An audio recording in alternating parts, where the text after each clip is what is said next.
जय हिंद दोस्तों, मैं स्वागत करता हूं आपके अपने चैनल फ्लाई एजुकेशन सेंटर में। मैं आपके लिए लेकर आया हूं महामैराथन संपूर्ण जीयूपी जीके जीएस से रिलेटेड टॉप 2500 क्वेश्चंस। पार्ट 1 मैंने आप लोगों को कल करा दिया था, ये है पार्ट 2। इसमें बात करेंगे हम टॉपिक वाइज टॉपिक। चलिए प्रथम टॉपिक क्या, प्रथम टॉपिक देखते हैं। हमारा जो प्रथम टॉपिक है वो क्या है, प्रमुख खनिज और उनके उत्पादन क्षेत्र। प्रमुख खनिज और उनके उत्पादन क्षेत्र यानी कि उत्तर प्रदेश के प्रमुख खनिज और उनके उत्पादन क्षेत्र, ये जो हमारा क्या है टॉपिक। चलेंगे नेक्स्ट। चूना पत्थर। चूना पत्थर जो उत्तर प्रदेश में कहाँ कहाँ पाया जाता है, तो मिर्जापुर और कजराहट, जो कि कजराहट कहाँ पड़ता है, सोनभद्र जिले में एक जगह है कजराहट, वहां पर चूना पत्थर पाया जाता है। और कहाँ पर, मिर्जापुर में। बॉक्साइट। बॉक्साइट जो बांदा और चंदौली में पाया जाता है, कहाँ पर, बांदा और चंदौली में। हिंडाल्को और रेणुकूट, कहाँ पर, हिंडाल्को और रेणुकूट में। बांदा और चंदौली, बांदा में हिंडाल्को में पाया जाता है और चंदौली में रेणुकूट में पाया जाता है। डोलोमाइट। डोलोमाइट जो है मिर्जापुर, सोनभद्र और बांदा, मिर्जापुर, सोनभद्र और बांदा में पाया जाता है। हीरा जो पाया जाता है, हीरा कहाँ पाया जाता है, बांदा एवं मिर्जापुर में। कहाँ पर, बांदा एवं मिर्जापुर। ग्रेफाइट जो पाया जाता है वो हमीरपुर और मिर्जापुर के चुनार में पाया जाता है। कहाँ पर, मिर्जापुर की एक जगह है चुनार, उसमें ग्रेफाइट और पाया जाता है। और कहाँ पर, हमीरपुर में। यूरेनियम। यूरेनियम कहाँ पाया जाता है, ललितपुर में। तो ये प्रमुख खनिज और उनके उत्पादन क्षेत्र आपको याद करने, एक आध क्वेश्चन आप लोगों को देखने के लिए मिल सकता है।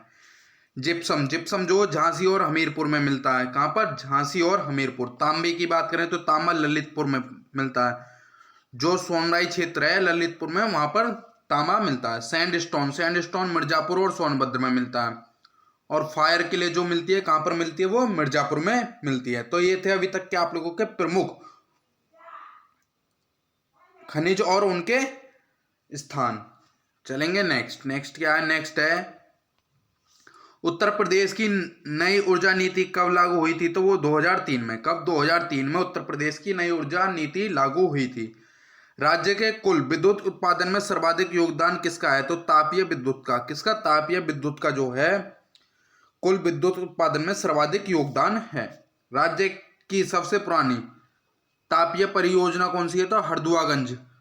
हरदुआगंज तापीय परियोजना, जो कि 1942 में बनी थी। और किसने बनाया था इसे, रूस ने। किसने, रूस ने बनाया था। कौन सी, हरदुआगंज तापीय परियोजना, जो कि 1942 में रूस के द्वारा इसे का निर्माण किया गया था। नेक्स्ट क्या है, राज्य की सबसे बड़ी जल विद्युत परियोजना कौन सी है, तो रियंद जल विद्युत परियोजना, जो कि कहां पर है, आपकी सोनभद्र के पीपरी में।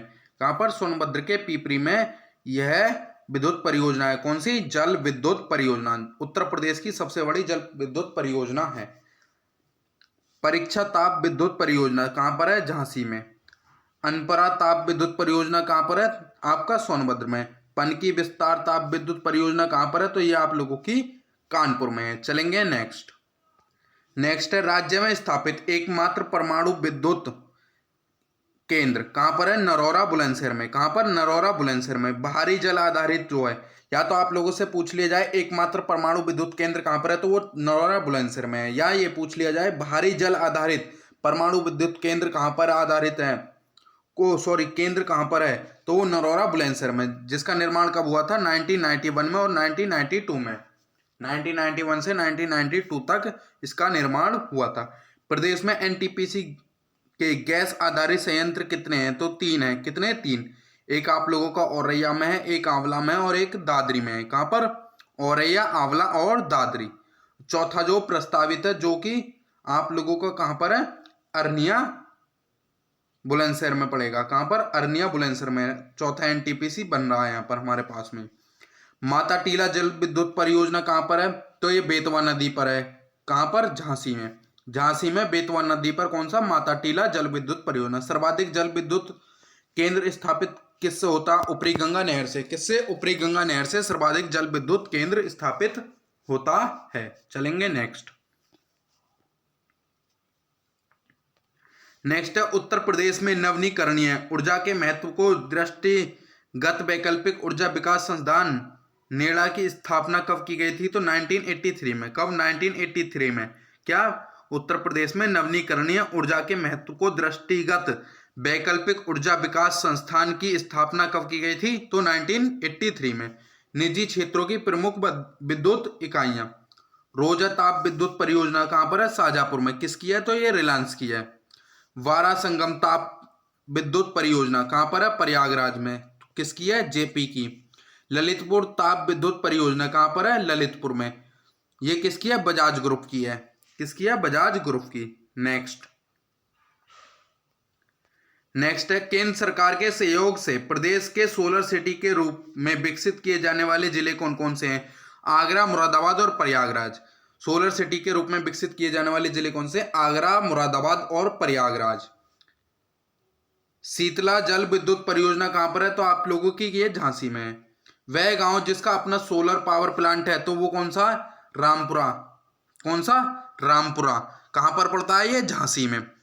कितने बीच में फैला हुआ है ये? 8.7 किलोमीटर, 8.7 किलोमीटर में। कौन सा? रामपुरा। ओबरा जल विद्युत परियोजना किस नदी पर है? रिहंद नदी पर। और कहां पर है ये? सोनभद्र में। चलेंगे नेक्स्ट। अब बात करेंगे उत्तर प्रदेश के प्रमुख ऐतिहासिक धार्मिक स्थल व पर्यटन क्षेत्र की। उत्तर प्रदेश पर्यटन विकास निगम की स्थापना कब की गई थी? तो 1974 में। कब? 1974 में उत्तर प्रदेश पर्यटन विकास निगम की स्थापना की गई थी। पर्यटन को उद्योग का दर्जा दिया गया था। कब? 1998 में। कब? 1998 में पर्यटन को उद्योग का दर्जा दिया गया था।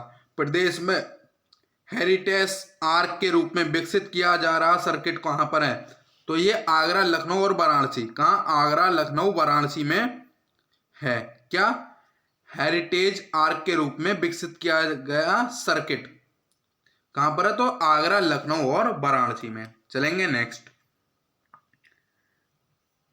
नेक्स्ट है, यूनेस्को विश्व धरोहर सूची में शामिल उत्तर प्रदेश के स्मारक कौन कौन से हैं? यूनेस्को में कौन कौन से विश्व धरोहर सूची में शामिल है? ताजमहल, आगरा का किला और फतेहपुर सीकरी। ताजमहल, आगरा का किला और फतेहपुर सीकरी 3 ऐसे स्मारक हैं जो यूनेस्को की सूची में शामिल हैं। नेक्स्ट है, विदेश पर्यटकों के लिए प्रदेश का महत्वपूर्ण दर्शनीय स्थान कौन सा है? तो वो ताजमहल। और भारत का भी, भारत और उत्तर प्रदेश का विदेशी पर्यटकों के लिए सबसे महत्वपूर्ण दर्शनीय स्थल कौन सा है? ताजमहल। मैत्रेय परियोजना, जापान के सहयोग से चलाई जा रही परियोजना बौद्ध परिपथों का निर्माण। क्या है? बौद्ध परिपथों का निर्माण किसके सहयोग से चलाई जा रही है? जापान के सहयोग से चलाई जा रही है। कौन सी है? तो यह है मैत्रेय परियोजना। नेक्स्ट, जैन धर्म के 5वें तीर्थकारों की जन्मभूमि कौन सी है? अयोध्या। पहले कौन है? ऋषभदेव की जन्मस्थली। ऋषभदेव की जन्मस्थली भी जो है वो क्या है? अयोध्या। पुष्यमित्र शुंग ने 2 अश्वमेध यज्ञ किए थे, वो कहां पर किए थे? तो वो भी अयोध्या में किए थे।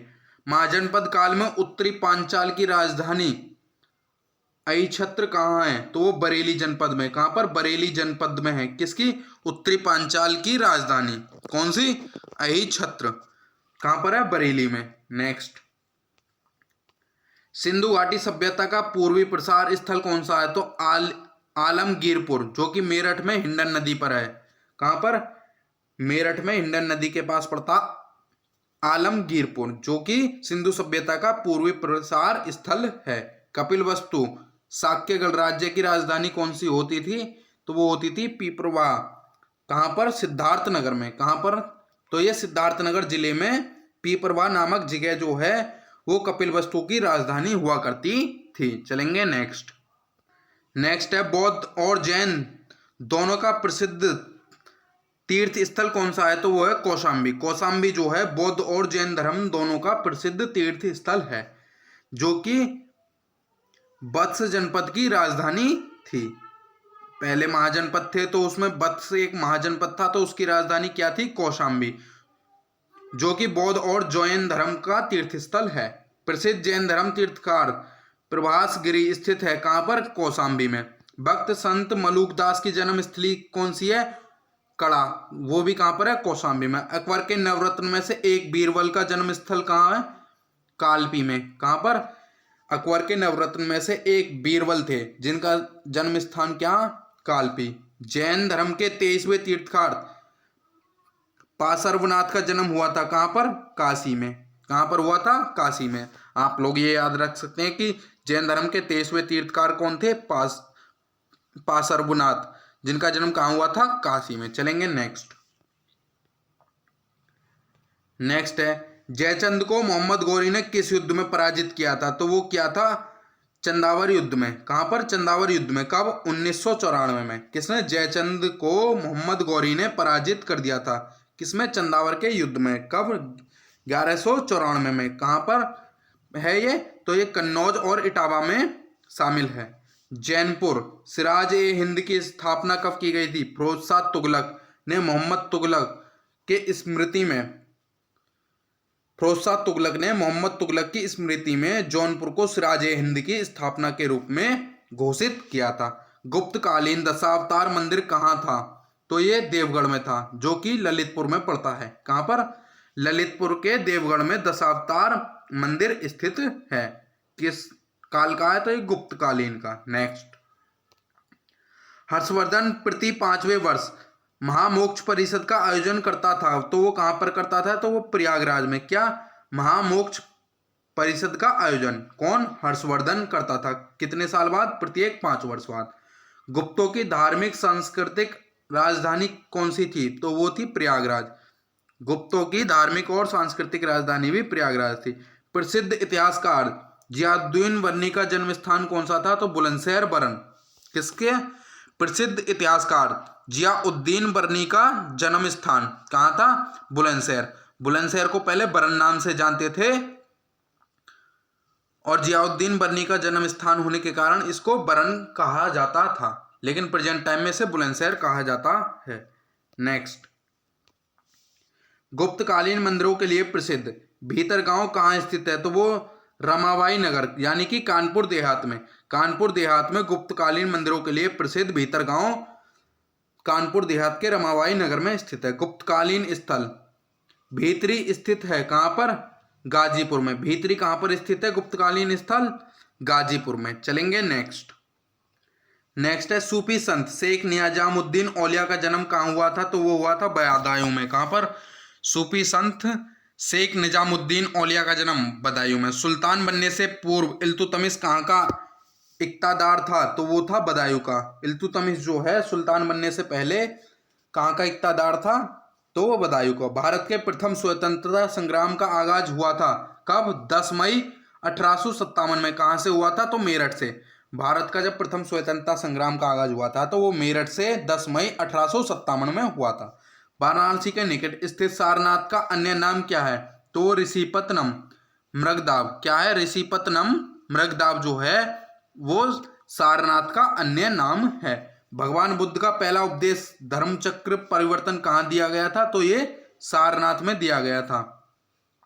भगवान बुद्ध का पहला उपदेश धर्म परिवर्तन कहाँ पर, सारनाथ में दिया गया था। चलेंगे नेक्स्ट। नेक्स्ट क्या है, धामेश स्तूप धर्मराज का स्तूप कहाँ पर है, तो ये सारनाथ में है। बुद्ध ने स्त्रियों को संघ में प्रवज्ञा की अनुमति दिया कहाँ पर, संकिसा में। कहाँ पर, संकिसा में। भगवान बुद्ध ने सर्वाधिक 25 वर्षों काल व्यतीत किया था कहाँ पर, श्रावस्ती में। भगवान बुद्ध ने सर्वाधिक 25 वर्षों कहाँ पर व्यतीत किए थे, तो वो श्रावस्ती में किए थे। आजी तक संप्रदाय के प्रवर्तक मक्खाली गोपाल का जन्म कहाँ हुआ था, तो श्रावस्ती में। सूरसेन महाजनपद की राजधानी कौन सी थी, तो वो मथुरा। सूरसेन महाजनपद की राजधानी मथुरा थी। नेक्स्ट, कुषाणों के पूर्वी साम्राज्य की राजधानी मूर्तिकला एवं व्यापार का प्रमुख केंद्र कौन सा था, तो वो था मथुरा। मथुरा जो कुषाणों के पूर्वी साम्राज्य की राजधानी थी। मूर्ति कला एवं व्यापार का प्रमुख केंद्र भी मथुरा था। प्राचीन काल में ब्रह्मवर्त तीर्थ के नाम से प्रसिद्ध जहां महर्षि वाल्मीकि का आश्रम था, तो वो कौन सा है, विंठूर।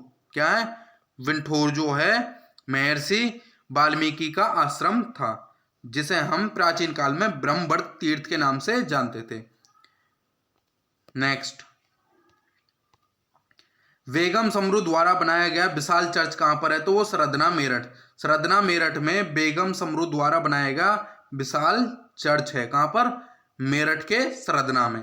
पृथ्वी का सर्वोपरि तीर्थ किसे कहा जाता है? तो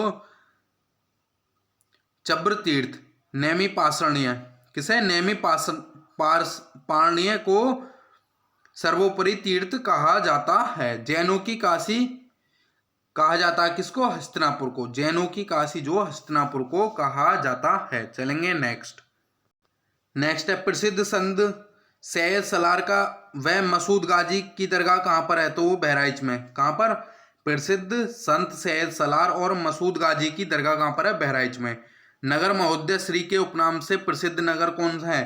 तो वो कन्नौज। कन्नौज को हम इत्र नगरी से भी जानते हैं। यहाँ पर जो इत्र बनता है, इत्र मतलब सेंट, परफ्यूम जो लगाते हैं उसे हिंदी में इत्र बोलते हैं। तो कहाँ पर बनते हैं? कन्नौज में। आप लोगों से पूछ लिया जाए एग्जाम में कि इत्र नगरी किसे कहते हैं, तो आप लोग आंसर लगाएंगे कन्नौज।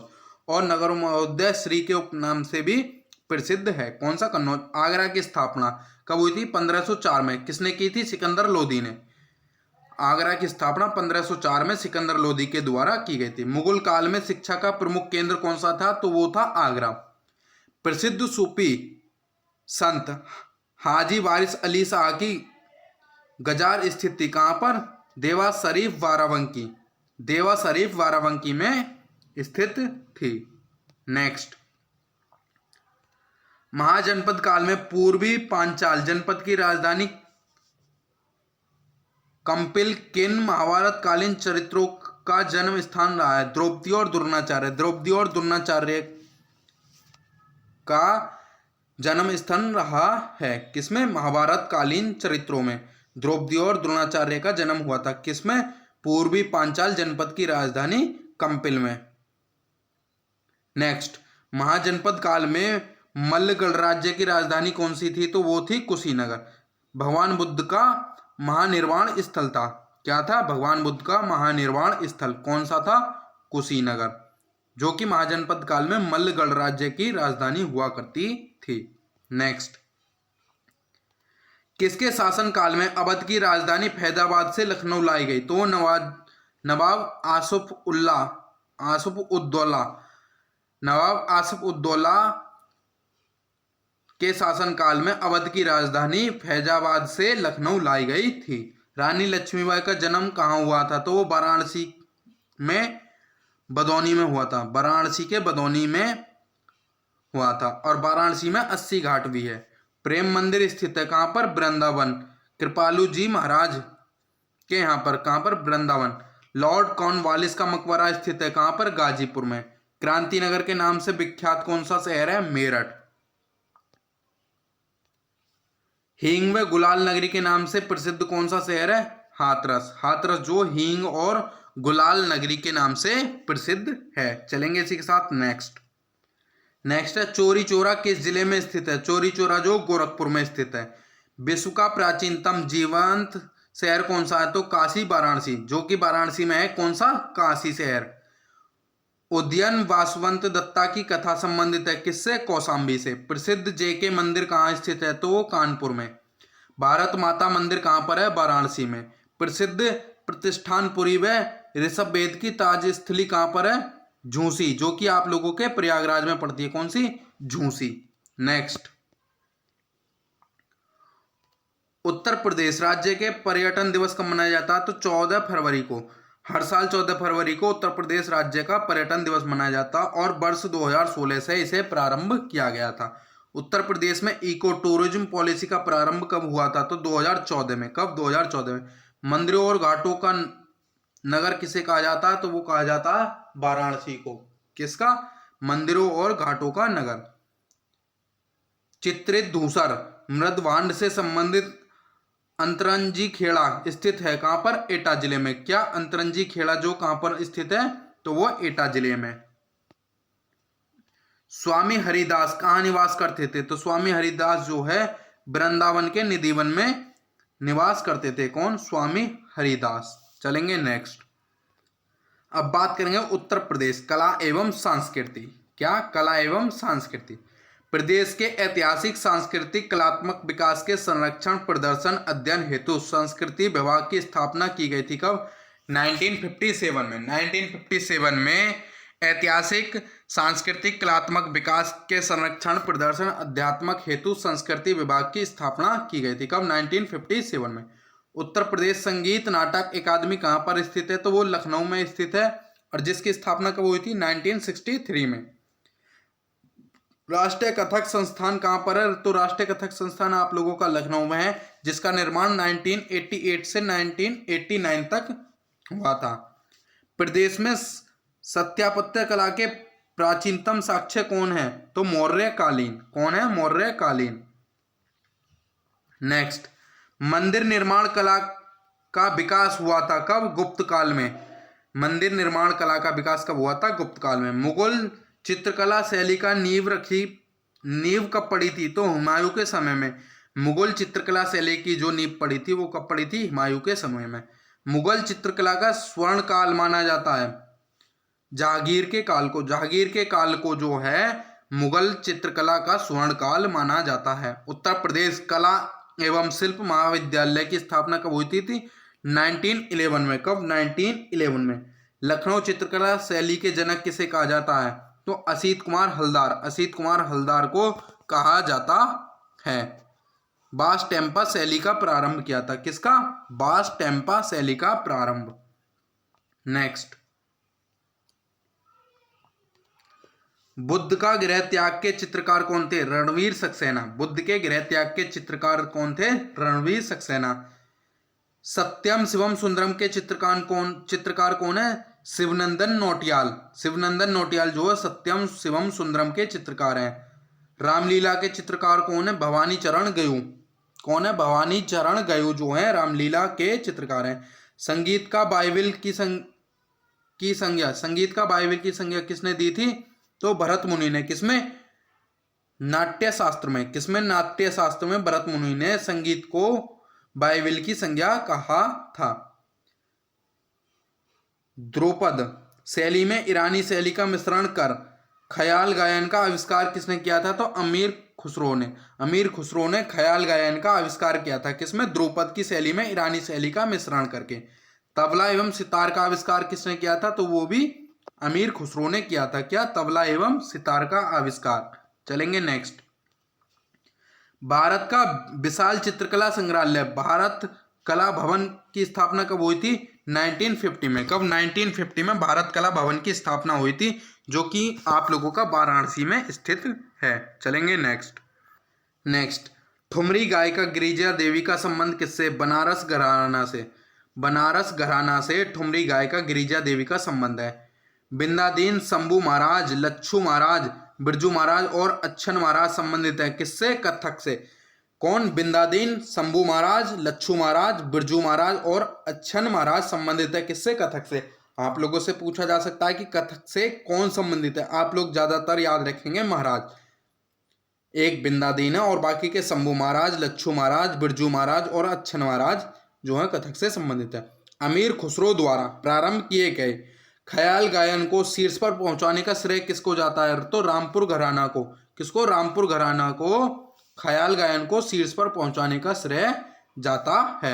उत्तर प्रदेश का एकमात्र शास्त्रीय नृत्य कौन सा है? तो वो है कथक। कौन सा है? कथक जो है उत्तर प्रदेश का एकमात्र शास्त्रीय नृत्य है। कथक का प्रजेता या उन्नायक किसे कहा जाता है? ठाकुर प्रसाद को कथक नृत्य का प्रजेता कहा जाता है। नेक्स्ट, कथक में ठुमरी गायन का समावेश किसने किया था? तो बिंदादीन ने कथक में ठुमरी गायन का समावेश किया था। अब बात करेंगे उत्तर प्रदेश के प्रमुख लोकगीत। कजरी कहाँ का है? मिर्जापुर और वाराणसी का। बिरहा कहाँ का? पूर्वांचल का। सोहर कहाँ का? अवध यानी कि पूर्वांचल का। आला जो बुंदेलखंड का। आला उदल जानते हैं बुंदेलखंड में।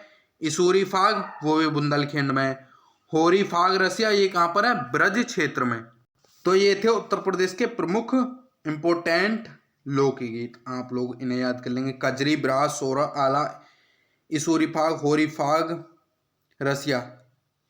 अब बात करेंगे लोक नृत्य की। प्रमुख लोक नृत्य क्या? प्रमुख लोक नृत्य। ख्याल नृत्य कहाँ का? बुंदेलखंड का। रास नृत्य, झूला नृत्य, मयूर नृत्य, चरकुला नृत्य किस क्षेत्र का? ब्रज क्षेत्र का। धुरिया, राय, दीप, देवी, कार्तिक, सौरा, पाई डंडा, ये कहाँ का, ये भी बुंदेलखंड का है, नृत्य है। नटवरी, कटघोबड़ा, धोबिया, कहरवा, धीम्बर, ये किस क्षेत्र का है, ये पूर्वांचल क्षेत्र का प्रमुख लोक नृत्य है। जोगनी, कलाबाजी, ये अवध क्षेत्र के हैं।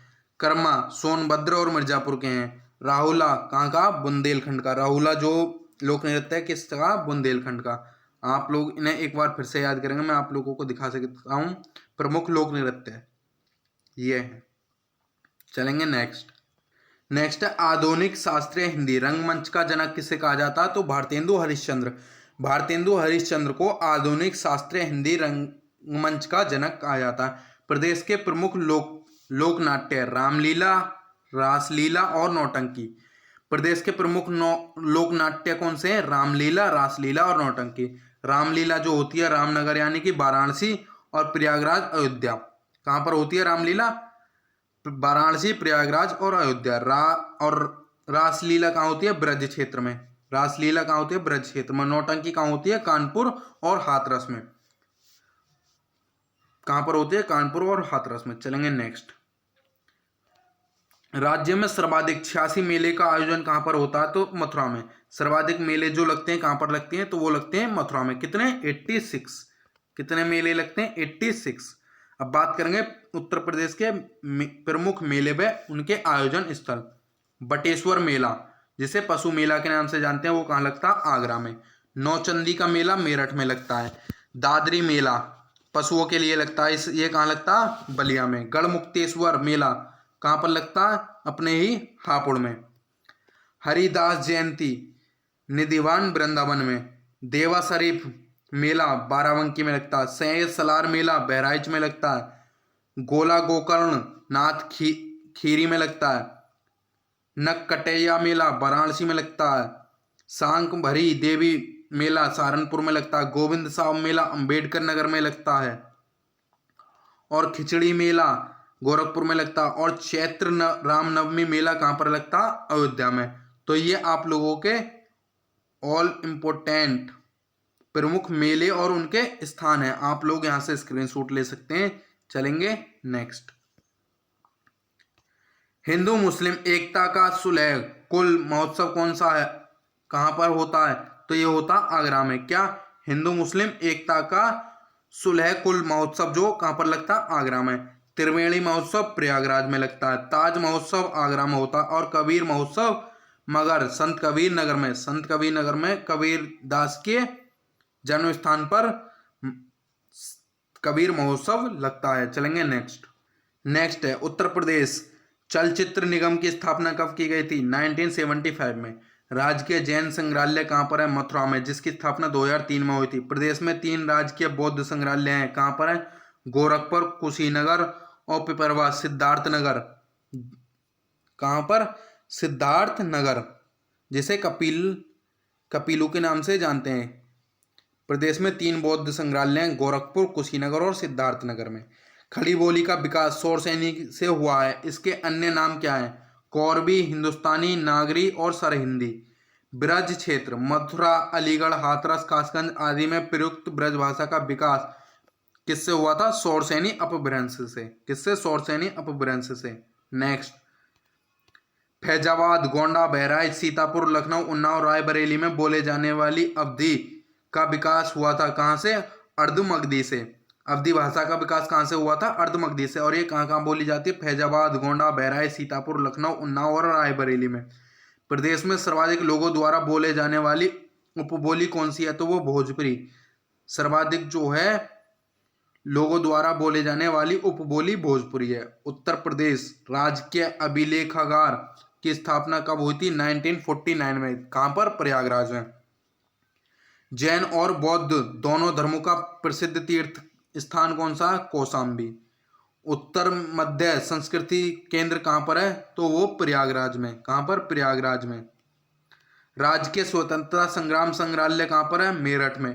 प्रदेश में कुषाण एवं गुप्तकालीन संस्कृति का एकमात्र संग्रहालय कहाँ पर है, मथुरा में। खड़ी बोली के विकास में प्रारंभिक महत्वपूर्ण योगदान किसका रहा था, तो अमीर खुसरो का। किसका रहा था, अमीर खुसरो का। तो आज की आपका क्लास यहीं पर समाप्त होता है। मिलते हैं कल और यूपी जीके के नए टॉपिक्स के साथ। तब तक के लिए सभी भाइयों को जय हिंद, वंदे मातरम। और एग्जाम के कुछ ही दिन बचे हैं और आज शाम को आपकी 5 बजे एग्जाम सिटी और डेट खुल जाएगी। All the best. जय हिंद, वंदे मातरम।